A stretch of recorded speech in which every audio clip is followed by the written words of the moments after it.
There's a particular kind of quiet that only exists when you're home. Not the silence of boredom or emptiness, but the kind that feels like safety. It's that moment when you hear the refrigerator's distant hum, the soft clock ticking, and realize that nobody needs you to be anywhere else. This isn't loneliness, it's peace. Most people misunderstand this. They look at someone who loves staying home and assume antisocial tendencies, withdrawal, perhaps even fear of the world. But for some, home isn't a retreat from life. It's the one place where they can actually breathe. Out there, in the noise of constant comparison and performance, they lose themselves. At home, they rediscover who they are. Psychologists have found that people who love being at home often have high sensitivity to external stimuli. Their brains process the world more intensely. Bright lights, loud sounds, excessive conversation, it all feels like a flood. The quiet of home isn't avoidance, it's balance. It's the nervous system finally saying, "Here, I can rest." When you're at home, you exist in what scientists call a low-threat environment. Your body produces less cortisol, the stress hormone, because there's no need to defend or perform. That's why your thoughts feel clearer at home. That's why emotions suddenly surface when you're alone. Your guard drops, and all the feelings you've been holding back finally rise. It's healing, disguised as quiet. But there's something deeper than overstimulation at play. Home is the only place where we get to take off the mask. The social version of us, the one that smiles on command, knows what to say, when to laugh, how to fit in, can finally dissolve when the door closes. What's left is the raw, unfiltered version, the one that doesn't need to impress anyone, the one that just exists. It's strange how a person can be surrounded by people all day and still feel unseen, yet the moment they're home, sitting by a window with tea, they finally feel visible to themselves. That's the quiet magic of solitude. It's not isolation, it's intimacy with your own soul. We romanticize extroversion in our culture.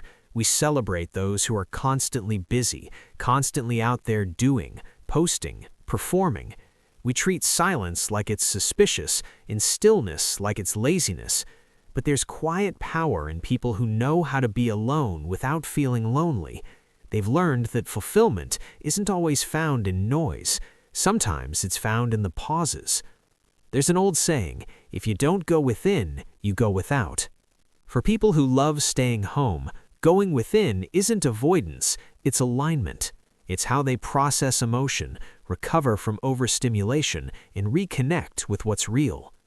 When you're constantly surrounded by people, your identity fragments. You become a different version for each audience. But when you're home, you're the only audience that matters. People who love staying at home often have deeper relationships, not shallower ones. They don't waste energy on superficial connections. They crave bonds where silence feels comfortable, where you can sit with someone for hours without filling the air with words.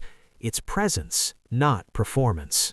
When psychologists study solitude, they discover something fascinating.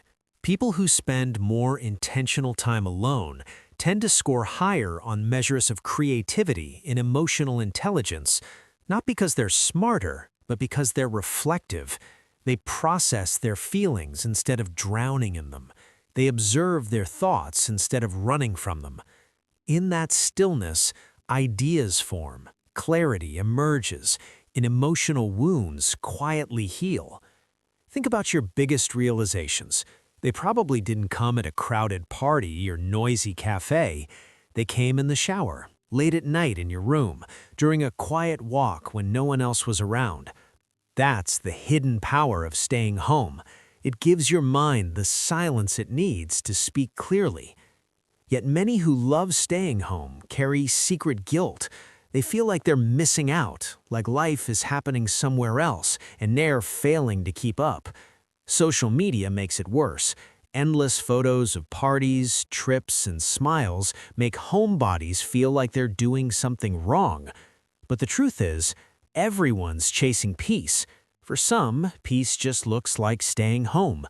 The highlight reel of other people's lives isn't the full story. In ancient times, monks retreated to mountains or caves to meditate. Today, people do it in bedrooms, reading corners, or tiny apartments filled with plants and music. It's the same impulse, the need to return to stillness after chaos. Home is simply the modern temple.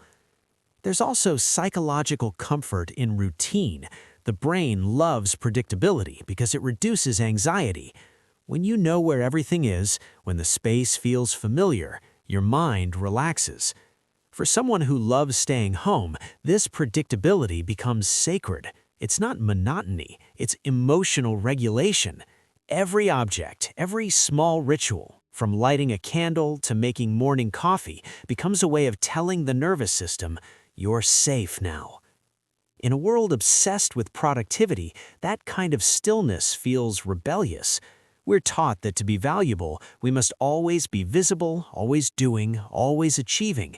But people who love staying home quietly challenge that idea. They prove that meaning doesn't always come from motion. Sometimes it comes from stillness, from being rooted enough to notice the rain against the window, from having time to think deeply about who you're becoming. When you spend enough time in solitude, imagination blooms. You begin to see connections others miss. You notice poetry in ordinary things, the way sunlight hits a wall, how dust dances in the air, the sound of distant laughter through thin walls. There's beauty there, quiet but undeniable. It's a slower kind of happiness, one that doesn't need to be captured or shared. Some people will never understand that contentment. To them, silence feels heavy and solitude feels like punishment. But for those who love being home, silence is not emptiness. It's music. It's the sound of finally being enough. You can tell a lot about a person by how they treat their space. Some homes are full of light and music, plants stretching toward windows, air warm and calm. Others prefer dim lighting, soft blankets, the faint smell of coffee or candles. Each home becomes a mirror of the person inside it, a physical manifestation of their emotional state. The quiet ones build warmth, the dreamers build comfort, the thinkers build order. When psychologists study the link between solitude and creativity, they find something profound. People who spend more time alone often report higher levels of originality, empathy, and imagination. Solitude gives them freedom to listen to their inner voice, unfiltered, uninterrupted, unjudged. When you're surrounded by people constantly, your thoughts adapt. You start thinking in public language, shaped by how others might perceive it. But when you're alone, your thoughts unfold in their native form. That's where real creativity begins. Comfort with solitude is one of the strongest indicators of self-awareness. People who enjoy their own company have a more stable sense of identity. They're less swayed by peer pressure, less dependent on external approval, more guided by internal values. When you've spent enough time in silence, you can hear the difference between your own voice and everyone else's. That's how wisdom grows in quiet places. Sometimes people fall in love with home not because they're peaceful, but because they're tired. Tired of being misunderstood. Tired of the world demanding versions of them that don't feel true. For them, home is the one place where they don't have to perform. It's not escapism, it's recovery. Psychologists call this emotional decompression. When you come home and feel the sudden need to lie down, to do nothing, to just exist, that's your body finally exhaling. That's not laziness, that's healing. There's something sacred about those who choose stillness over spectacle. It takes courage to say no to noise, to step back from the endless need to be seen and find value in invisibility. Because in that invisibility, something extraordinary happens. Authenticity returns. You start to live not to impress, but to express. You start to see life not as a competition, but as a conversation.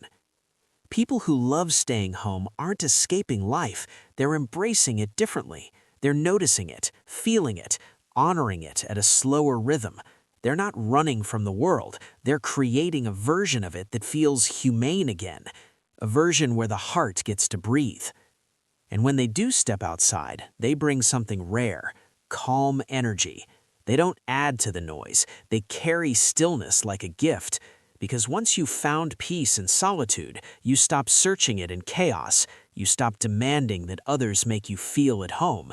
You carry home inside you. So if you're someone who loves staying at home, don't apologize for it. Don't let the world convince you that peace is unproductive or that comfort is complacency. You're not missing out. You're tuning in. You're doing the inner work most people are too busy to notice. And that work, quiet as it seems, shapes everything else. Home isn't just a building. It's a reflection of peace earned, not given. A sanctuary built from patience, presence, and authenticity. It's where you meet yourself again and again, until one day you realized you were never really alone. You were just coming home to yourself. Sometimes the bravest thing you can do is nothing at all. Just sit quietly in your own company and realize that you are enough.